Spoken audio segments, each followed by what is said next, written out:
Hello दोस्तों। सरकारी अस्पताल में 2 दिन का नसबंदी का कैंप लगा था। वहाँ ऑपरेशन कराने वालों का मेला सा लगा था।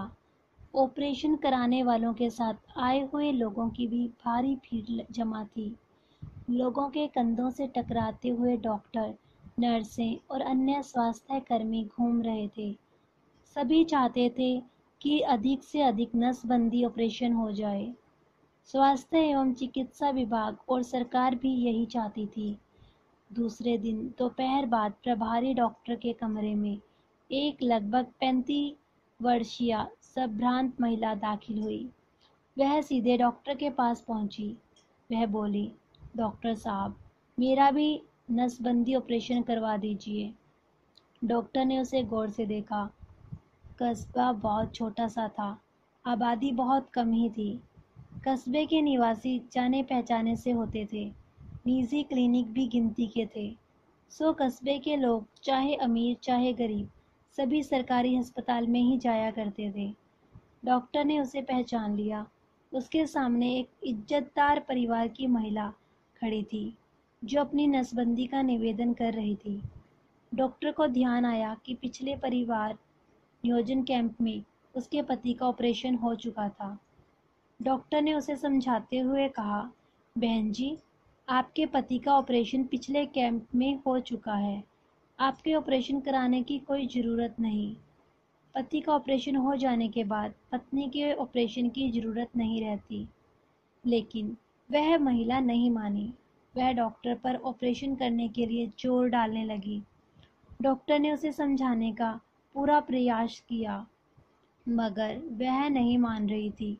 वह हठ करने लगी कि ऑपरेशन कराए बिना वह नहीं जाएगी। प्रभारी डॉक्टर के सामने गहरी समस्या आ खड़ी थी। अब से पहले कभी इस प्रकार के हालात से जूझना नहीं पड़ा था। इस जाने माने परिवार की महिला को आखिर किस तरह से समझाया जाए। कुछ देर के बाद डॉक्टर कमरे में एक लेडी डॉक्टर आई, जो कैंप में जिले के बड़े अस्पताल से आई हुई थी। डॉक्टर ने उस लेडी डॉक्टरनी को सारी स्थिति से अवगत कराते हुए समझाने का कहा और खुद कमरे से बाहर निकल गया। वह महिला डॉक्टर रानी से कहने लगी, डॉक्टर रानी साहिबा, आप मेरा ऑपरेशन करवा दें। मैं किस किस के ऑपरेशन का इंतज़ार करती रहूँगी। ऑपरेशन तो अकेले पति का हुआ है। मेरे तो एक जेठ, 2 देवर भी हैं। मैं बच नहीं पाऊँगी। सारे आरोप दुत्कार मुझे ही सहन करने पड़ेंगे, मुझे ही सुनने पड़ेंगे। वे ठहरे मर्द, उनकी चलेगी, मेरी कौन सुनेगा। उसकी आंखों में आंसू छलक आए, जेठ कीकर सा और देवर नागफनी से। वह रोती हुई बोली, ऑपरेशन करवाए बिना मैं नहीं लौटने वाली। आप मेरी हालत समझें, मेरी इज्जत आपके हाथ में है। इससे डॉक्टरनी के पैर पकड़ लिए। आखिर डॉक्टरनी ने उसका दर्द समझा। वह भी तो एक औरत ही थी। कुछ देर बाद डॉक्टर रानी ने अस्पताल के प्रभारी डॉक्टर को समझाया। डॉक्टर असमंजस में फंस गया। उसके सामने एक घिनौना सच खड़ा था।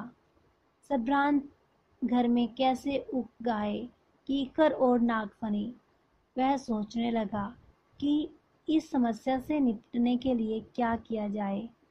एक अजीब सी कहानी उसके सामने खड़ी थी और डॉक्टर के मौन विचार को डॉक्टरनी ने तोड़ा। फिर डॉक्टर रानी और डॉक्टर ने उनकी सोच समझकर नसबंदी कर दी और आज वो अपने घर में खुश है। लेकिन अब वो अपनी मर्जी से अपनी चुदवाई भी करा सकती है। डॉक्टर तो अब उसका प्यार बन गया है। उसने डॉक्टर से भी बहुत बार चुदवाया। ये सब डॉक्टरनी को पता था। एक बार तो डॉक्टरनी ने उसे खुद अस्पताल में देखा था, जब वो डॉक्टर के साथ चौदम पट्टी कर रही थी। दोस्तों, आपको हमारी कहानी कैसी लगी? आप हमारे चैनल पर सब्सक्राइब करें, लाइक करें और शेयर करें।